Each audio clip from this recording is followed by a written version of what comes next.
مجھے ہمارے جو کچھ دوست تھے اسلام آباد میں، انہوں نے کہا کہ پاکستان کا مستقبل جو ہے وہ بڑا مخدوش ہے، ادھر جو جمہوریت ہے یہ برائے نام ہے، بہتر آپ یہ ملک چھوڑ دیں۔ اور پھر انہوں نے مجھے ایک ڈپلومیٹ سے ملوایا، اور ڈپلومیٹ نے مجھے میرے کچھ کہے بغیر ایک پورا طریقہ کار بتایا، آپ اس طرح کریں، یہ کریں، اس طرح اپلائی کریں، یہ لیٹر لیں اور ہم آپ کو پولیٹیکل اسائلم دلوا دیں گے، لیکن دل نہیں مانا۔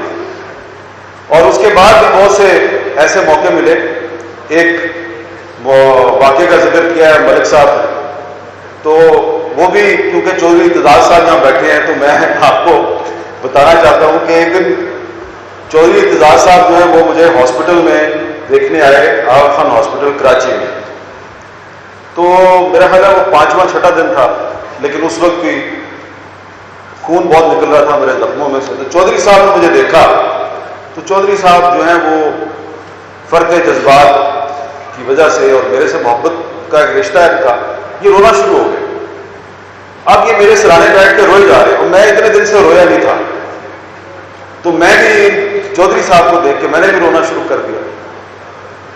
تو جب چودھری صاحب چلے گئے تو ڈاکٹر آیا، ڈاکٹر نے کہا یار آپ 5-6 دن نہیں روئے، تو اب آپ کیوں روئے؟ میں نے کہا جی وہ چودھری صاحب رو رہے تھے تو میں اس لیے رو رہا تھا کہ چودھری صاحب رو پڑے، تو باقی تکلیف کی وجہ سے میں نہیں رویا۔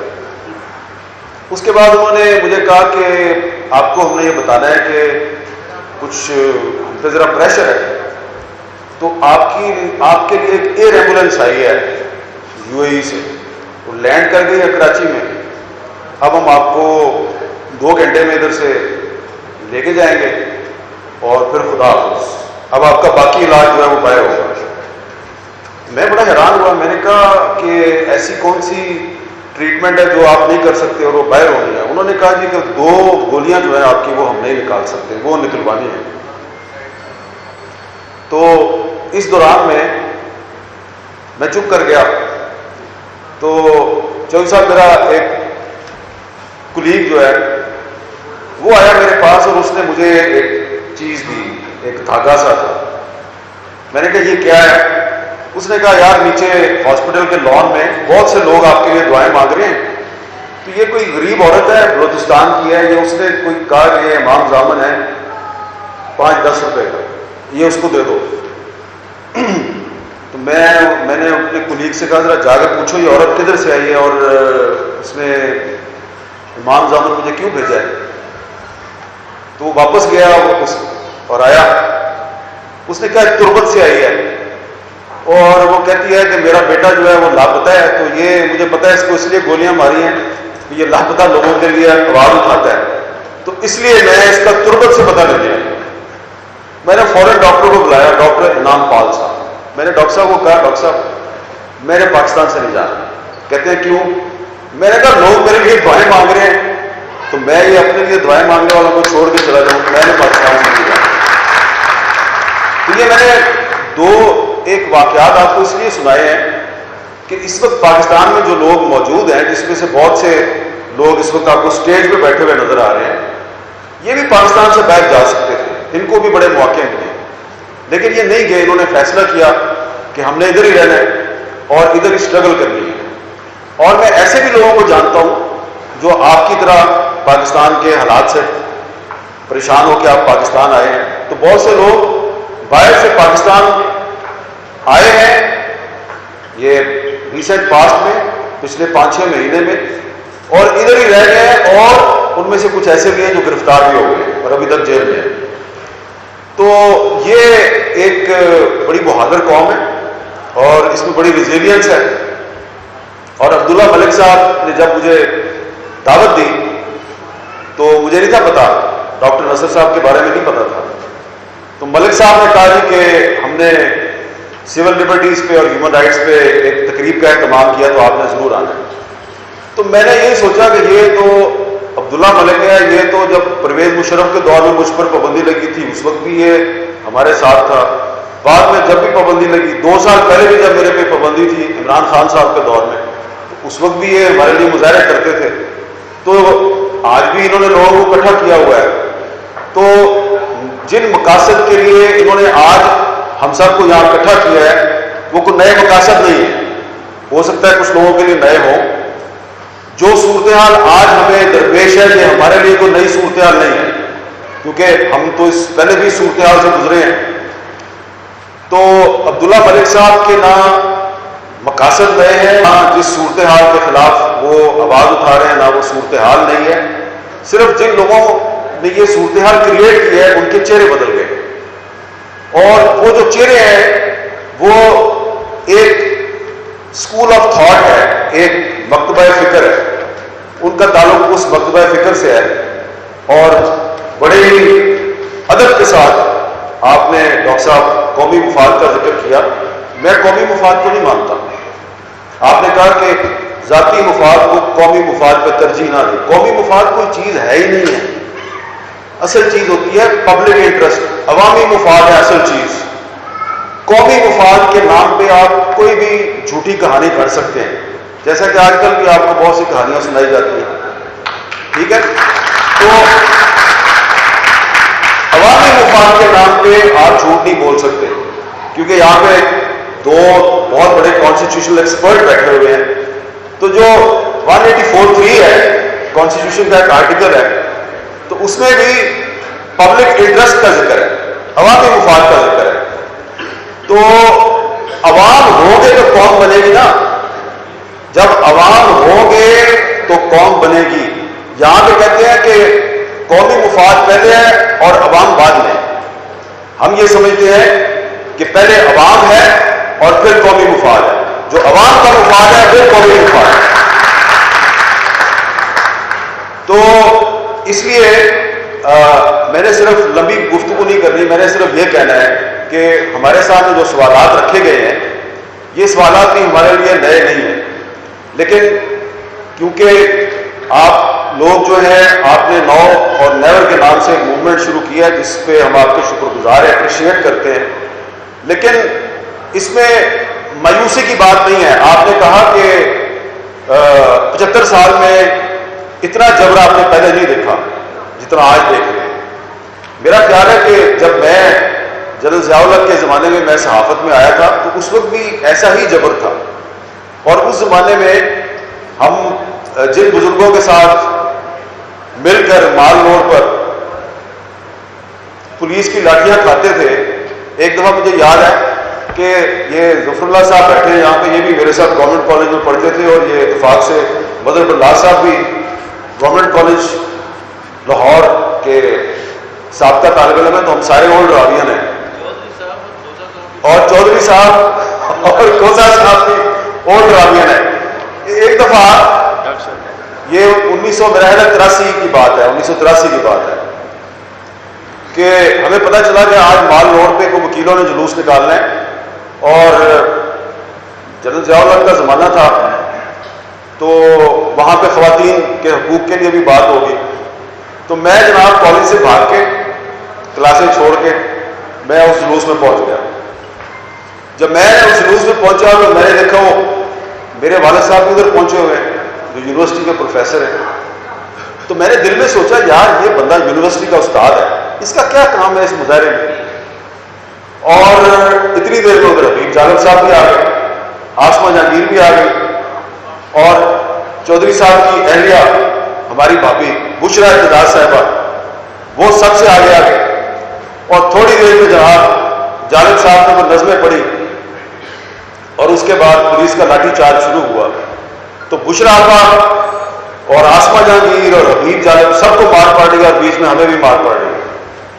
تو اس کے بعد وہ ایک لمبی کہانی ہے, وہ کبھی چودھری صاحب آپ کو سنائے تو زیادہ بہتر ہے, کہ چودھری صاحب بعد پورے خاندان سمیت جدوجہد کر رہے تھے, بیوی بھی مار کھا رہی ہے اور چودھری صاحب بھی جیل میں تھے. تو وہ ایک دور کی میں نے آپ کو ایک چھوٹا سا واقعہ یہ سنایا کہ وہ بھی ایک جبر کا دور تھا, اس کو ہم نظر انداز نہیں کر سکتے. پھر اس کے بعد جو جمہوری حکومتیں آئیں ان کے ادوار میں بھی یہ جبر کا سلسلہ جاری رہا. پھر پرویز مشرف کا دور, آپ یہ مت بھولیں کہ پرویز مشرف کے دور میں جو پاکستان میں انفورس ڈس اپیرنسز جبری گمشدگیوں کا جو سلسلہ شروع ہوا وہ آج تک جاری ہے. اس وقت بھی کوئٹہ پریس کلب کے باہر ابھی جب میں آپ سے بات کر رہا ہوں ایسے خاندان بیٹھے ہوئے ہیں، ایسی عورتیں اور ایسے بچے جو ہیں وہ اس وقت وہاں پہ بھوک ہڑتال میں بیٹھے ہوئے ہیں آج بھی، جن کے والدین کو پرویز مشرف کے دور میں اٹھایا گیا 2001 میں 2 3 4 5 6 7 8 اور وہ بندہ بیچتا رہا، جہاں سے آپ آئے ہیں نا ان ممالک کو بیچتا رہا۔ تو آپ جا کے ان سے پوچھیں کہ جبر کیا ہوتا ہے، تو اور وہ سلسلہ آج تک جاری ہے، اور یہ آئین کے آرٹیکل 10 کی خلاف ورزی ہے۔ آرٹیکل 10 کہتا ہے کہ آپ کسی کو گرفتار کرتے ہیں تو 24 گھنٹے میں اس کو آپ کورٹ میں پیش کریں۔ تو پہلے تو ہمارے بہت سے دوستوں کو یہ نہیں تھا پتا، اب پچھلے 1 سال میں اور خاص طور پہ پچھلے 2 مہینے میں بہت سے لوگ جو ہیں ان کو پتا چلا ہے کہ یہ جو ہم آواز اٹھاتے تھے جبری گمشدگیوں کے خلاف اور یہ عبداللہ ملک صاحب مظاہرے کرتے تھے، کیا وجہ تھی؟ جب ہم پہلے کہتے تھے مسنگ پرسنز کا سلسلہ بند کیا جائے تو ہم غدار تھے اور ہمارے ساتھ ذاتی لڑائی تھی۔ تو یہ آئین کا آرٹیکل 10 سے لے کے 19 تک، باقی بھی آرٹیکل ہیں، 10 سے لے کے 19 تک جو آرٹیکل ہیں، ان آرٹیکلز میں جو ہیومن رائٹس انشور کیے گئے ہیں ہمارے کانسٹیٹیوشن میں، ان کی وائلیشن آج سے نہیں ہو رہی، سال ہر سال سے ہو رہی ہے۔ لیکن اب آپ پوچھیں گے کہ جناب اس کے باوجود امید کدھر ہے؟ اور میں آپ کے سامنے اگر کھڑا ہوں تو میں پاکستان سے کیوں نہیں بھاگا اور میں کیوں کہہ رہا ہوں کہ ہم ابھی تک لڑے گئے؟ اس کی وجہ بڑی سمپل ہے کہ 1956 کا آئین ٹوٹا، واپس نہیں آیا۔ 1962 کا جو صدارتی آئین تھا وہ خود ہی آئین بنانے والے نے توڑ دیا، واپس نہیں آیا۔ یہ جو 1973 کا کانسٹیٹیوشن ہے یہ بار بار واپس آتا ہے۔ اس کو 1977 میں جنرل ضیاء الحق نے توڑا اور پھر وہ مجبور ہوا کہ الیکشن کروائے، اور پھر ایک غیر جماعتی اسمبلی اس نے اس آئین کو پورا بحال نہیں کیا لیکن بحال تو کیا۔ اس کے بعد Pervez Musharraf, darling of the United States of America, تو وہ جو ڈارلنگ تھی ویسٹ کی، اس نے 1999 میں بھی اس آئین کی خلاف ورزی کی اور پھر 2007 میں بھی خلاف ورزی کی۔ 1999 میں بھی یہ آئین واپس آیا اور 2007 میں اس نے خلاف ورزی کی، پھر واپس آیا۔ اور آج جبکہ میں آپ سے بات کر رہا ہوں تو یہ آئین بظاہر موجود ہے لیکن یہ موجود نہیں ہے کیونکہ اس کی خلاف ورزی ہو رہی ہے۔ تو میری نظر میں جب سے 2 صوبائی حکومتیں توڑی گئی اور 90 دن کے اندر الیکشن نہیں ہوا تو یہ ایک بہت بڑی وائلیشن ہے کہ 90 دن کے اندر الیکشن نہیں ہوا اور یہ آئین کی بہت بڑی خلاف ورزی ہے۔ اس لیے میں سمجھتا ہوں کہ یہ آئین ایک طرح سے ہے بھی ہے اور نہیں بھی ہے، پاکستان میں جمہوریت ہے بھی ہے اور نہیں بھی ہے۔